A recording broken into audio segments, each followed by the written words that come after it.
കഴിഞ്ഞ ദിവസമാണ് ആരോഗ്യ പ്രശ്നത്തെ തുടർന്ന് സലീം കുമാറിനെ ആശുപത്രിയിൽ പ്രവേശിപ്പിച്ചിട്ടുണ്ടായിരുന്നത്. അതിനുശേഷം കുറേയധികം അപ്ഡേറ്റ് വന്നതെന്ന് പറഞ്ഞാൽ അദ്ദേഹത്തിൻ്റെ ആരോഗ്യസ്ഥിതി ഒട്ടും ശരിയല്ല എന്നുള്ള രീതിയിലായിരുന്നു.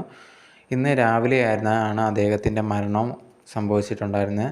ആ ഒരു മരണം സംഭവിച്ചതിന് ശേഷം സിനിമാ ഫീൽഡിലുള്ളവരെല്ലാവരും ഭയങ്കരമായിട്ട് ഷോക്കാണ്. അതുപോലെ തന്നെ അദ്ദേഹത്തിനെ സ്നേഹിക്കുന്ന ഒരുപാട് ആരാധകരും ഭയങ്കരമായിട്ട് ഷോക്കായിപ്പോയി എന്നുള്ളൊരു കാര്യമാണ്. ഇതിനു മുമ്പ് അദ്ദേഹത്തിന് ആരോഗ്യ പ്രശ്നങ്ങളൊക്കെ ഉണ്ടായിരുന്നു, കരൾ രോഗവും കാര്യങ്ങളൊക്കെ ഉണ്ടായിരുന്നു. എന്തായാലും ഇപ്പോൾ അദ്ദേഹത്തിൻ്റെ മരണശേഷം കുറേയധികം പേര് അദ്ദേഹത്തിൻ്റെ ആ ഒരു മരണത്തിൽ ദുഃഖം രേഖപ്പെടുത്തിയിട്ടുണ്ടായിരുന്നു. അതിൽ മെയിനായിട്ടുള്ള ഒരാളാണ് മമ്മൂക്ക എക്സിലുണ്ടെങ്കിൽ ഒരു ട്വീറ്റ് പോലാണ് ഇട്ടേക്കുന്നത്. സലീം കുമാർ സാറിൻ്റെ ഫോട്ടോയൊക്കെ വെച്ചിട്ടാണ്.